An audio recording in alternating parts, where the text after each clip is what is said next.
I'd be willing to bet that many of you might have a favorite score, let's say Interstellar, but I want to specifically focus the conversation on soundtracks.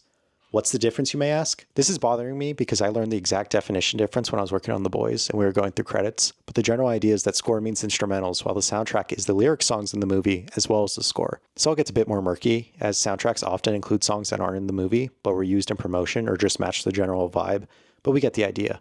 Feel free to correct me in the comments if you find something I said particularly wrong. The best soundtrack still to this day is Digimon the movie.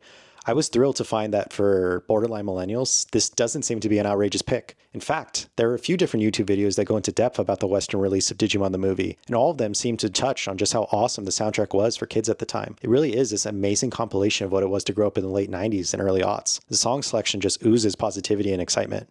Look, I still have my CD. Through all these years, all the different CDs that we got rid of over time, I made sure to never get rid of this. That means teenage me still was tied to this franchise and loved the soundtrack so much that he just couldn't part with it. This constant Digimon nostalgia that I have seems to just have always been part of me, and it wasn't something that was like ever in danger of leaving, where I may have left other kid shows behind, but I never left Digimon. And the Digimon franchise seems to generally have grown up with me, about the correct age for it. And as the later movies released, they kind of knew the target audience was people around my age. Also, look at this art. This Digimon art is incredible. We have the other DigiDestined on the back, but inside, look at the CD. Look at the CD. Look at that. You get your D, you get Tai on the front with Omnimon. If you pull out the CD, you get this awesome artwork on here as well, right? You get this internal artwork from the best movie, which is the second one in it, because the Digimon the movie is a cut together 3-part movie. But I think this is really cool. And I mean, it sucks that when you do physical releases of things now in like video games and stuff, we just don't get these menus anymore. But like, look at this. We get a full little mini comic in here.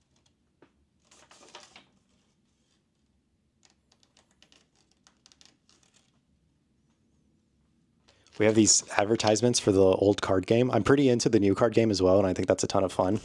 But look at this. VHS advertisements. Isn't that crazy? As well as like an advertisement for the actual show. And then you get all your general song information here as well. And you get some more awesome artwork. Agumon. This will stay with me forever is the plan.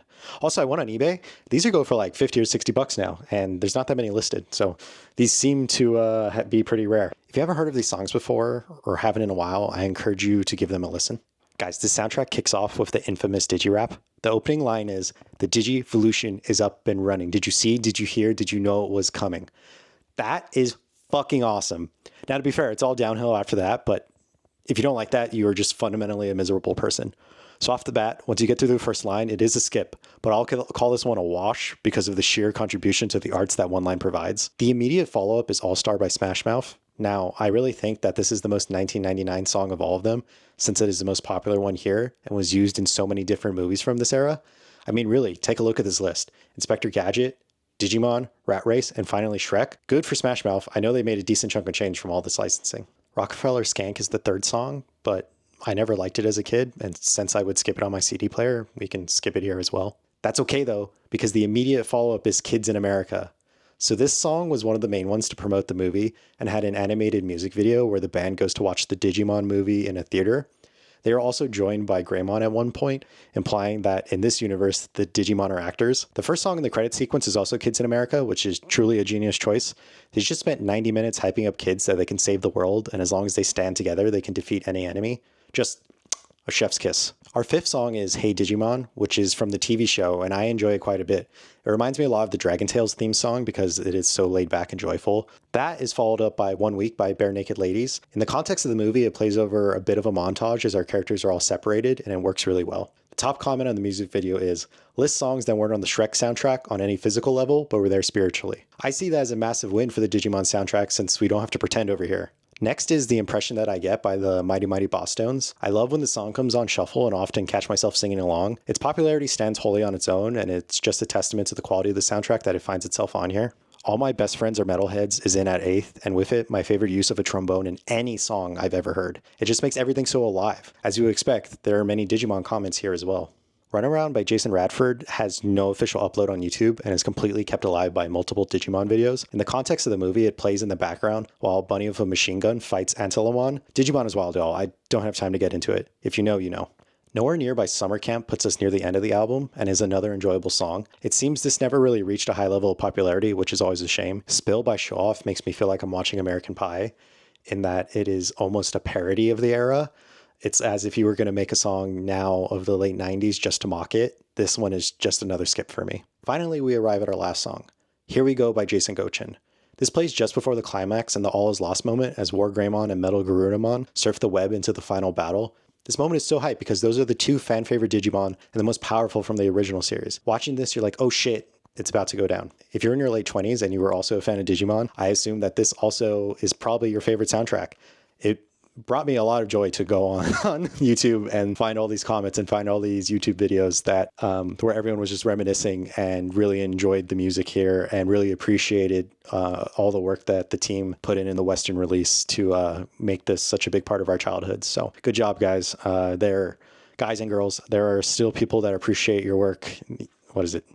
24 years later. So you did good. I know many of you may disagree with my pick that this is the best movie soundtrack of all time, and you're wrong. And that's okay. You're allowed to be wrong. But if you have another suggestion, I would love to hear it. Remember, we're specifically trying to work with like a weird definition of what soundtrack is, right? So we're not talking about score. We're not talking about soundtracks that include a score. We're trying to just go with like a grouping of songs about the movie with lyrics. Like I was kind of hinting at earlier, I think Interstellar might be my favorite score of all time. But if you go on Apple Music and you look, it just calls it the soundtrack and it's essentially just a score. So we're not doing that. We need lyric songs. Anyway, I'm Hunter. I work in TV and film, and I'm a writer. You should subscribe.